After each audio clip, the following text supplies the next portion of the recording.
ကဲတော့ကျွန်တော်တို့ကရှေ့ဘက်မှာ statistic နဲ့ပတ်သက်တဲ့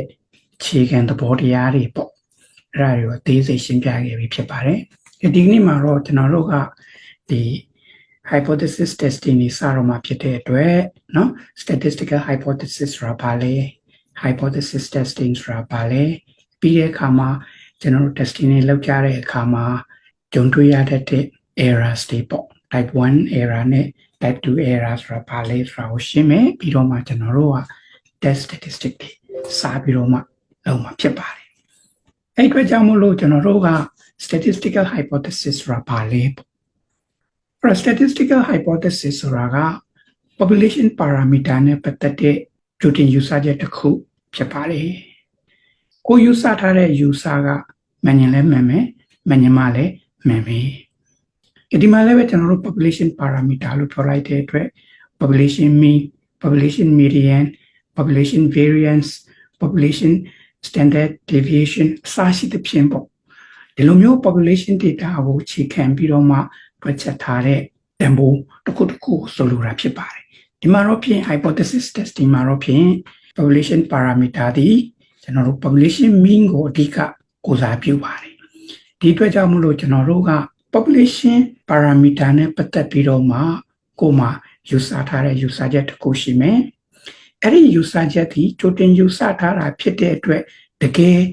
sample ကောက်ပြီးတော့မှတွက်ချက်စစ်ဆေးလိုက်တဲ့အခါမှာမှန်ရင်လည်းမှန်မယ်မှန်ရင်မှလည်းမှန်မယ်အဲ့ဒီလိုမျိုးကိုယ့်ရဲ့ယူဆထားတဲ့ယူဆချက် statistical hypothesis ဖြစ်ပါတယ်ကဲဒါဆိုလို့ရှိရင် hypothesis testing ဆိုတာဘာလဲကဲကျွန်တော်တို့ကကိုယ်မှာယူဆထားတဲ့အယူဆလေးရှိပြီ statistical hypothesis ရှိပြီဆိုလို့ရှိရင်ဒီကိုယူဆထားတဲ့ hypothesis မှန်မလားမမှန်ဘူးလား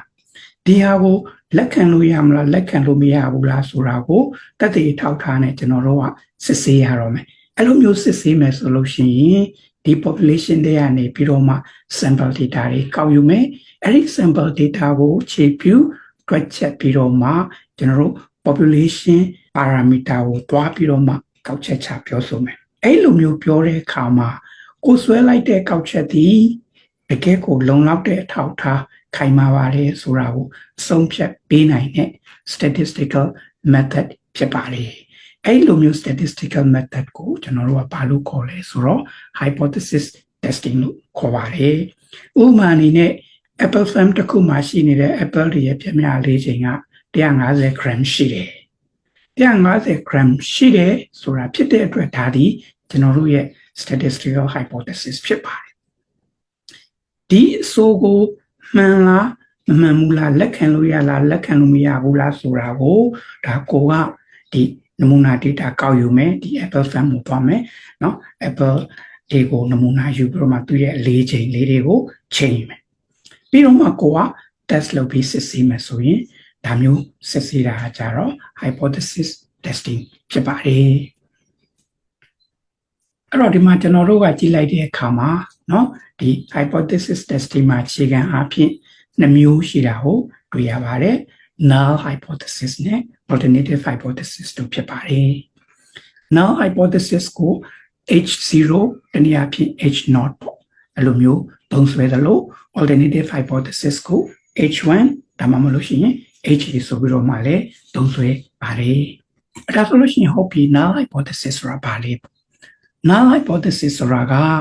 ကျွန်တော်တို့ဒီ population parameter ဒီ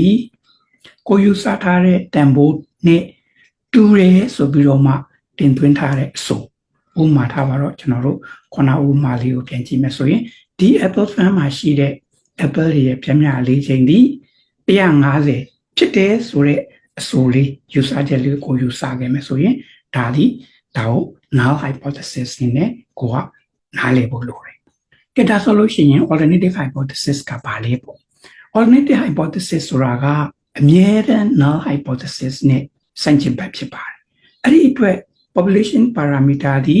ကိုယ့်ရဲ့ယူဆထားတဲ့တန်ဖိုးနဲ့တူတယ်လို့ null hypothesis မှာအဆိုပြုခဲ့တယ်ဆိုရင် alternative hypothesis ကြတော့ဒါ population parameter ဒီ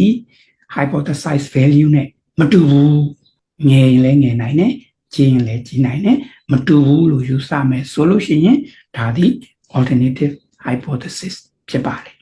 အဲ့ဒီဆိုလို့တင်သွင်းပြီးတော့မှကိုက sample data ကောက်ယူ sample data ကောက်ယူပြီးတော့မှတင်တော်တဲ့ test statistic လောက်ပြီးတော့မှဘယ်ဆိုကိုလက်ခံမလဲဘယ်ဆိုကိုလက်မခံဘူးလဲဆိုတာကိုဆုံးဖြတ်ပေးရမှာဖြစ်ပါတယ်ဥပမာအနေနဲ့ကျွန်တော်တို့က Apple stem တစ်ခုမှရှိနေတဲ့ Apple ရဲ့ပြမြလေးချိန်က150 gram ရှိတယ်ဒါယူဆထားတာပေါ့ဒါဆိုလို့ရှိရင် null hypothesis နဲ့ mu is equal 150 alternative hypothesis ကြတော့ mu not equal 150ဒါရှင်းတယ် null နဲ့ alternative က null က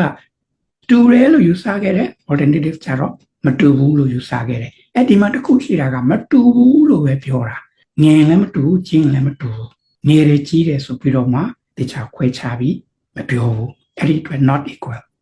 နောက်တစ်ဥပမာတစ်ခုအနေနဲ့ကျွန်တော်တို့ကမြန်မာမျိုးသမီးတွေရဲ့ပြမြကိုလေးချိန်က130ပေါင်ရှိတယ်လို့ယူဆတာသို့တော်လည်းပဲကိုယ်စိတ်ထဲမှာဒီ main ကလေးတွေက130ပေါင်ထက်မကလောက်ဘူးပုံများနိုင်တယ်လို့ထင်လာတယ်အဲ့ဒီအတွက်ဘယ်ဟာမှန်မလဲဆိုတာကိုဒါသိချင်တဲ့အတွက်ဒါမြန်မာ main ကလေးတွေရဲ့ကိုလေးချိန်ကိုတိုင်းယူမယ် sample ကောက်ယူမယ်ပြီးတဲ့အခါမှာသူ့ကိုစစ်ဆေးမယ်အဲ့လိုမျိုးစစ်ဆေးတဲ့အခါမှာဒါ null hypothesis နဲ့ mu greater than or equal to 110ဆိုပြီးတော့မှထားမယ် h1 ကိုကြတော့ mu less than 110ဒီမှာလည်းပဲကျွန်တော်တို့တခုသတိထားဖို့က null hypothesis ကိုကျွန်တော်တို့က mu is equal ဆိုပြီးတော့မှသုံးတယ်ဒါအပေါ်မှာ 2D test ပေါ့တခါ 1D test ကိုရောက်တဲ့အခါမှာ mu is equal ဆိုပြီးသုံးနေမယ်ဆိုလို့ရှိရင်ကျွန်တော်တို့ရဲ့အဆိုကမပြည့်စုံဘူးအဲ့တော့ alternative hypothesis မှာငယ်တယ်လို့ယူဆခဲ့တာဖြစ်တဲ့ယူဆမှာဖြစ်တဲ့အတွက်ကြောင့်မို့လို့